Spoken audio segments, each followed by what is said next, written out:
Today, Leo, we're going to explore 3 tiny words that help our sentences make sense. They look small, but they feel important already. When a word starts with a consonant sound, we use a before it. So we say a ball, a cat, and a book, because they start with strong sounds. We use an when a word begins with a vowel sound. That's why it's an apple and an umbrella. It sounds smoother. Even if a word starts with a vowel letter, we listen to the sound first. An hour.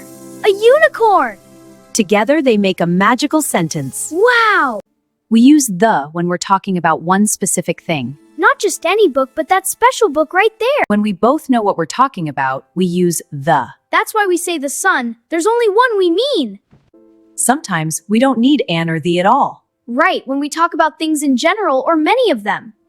Now I know exactly when to use each one. And that knowledge will help your writing every day.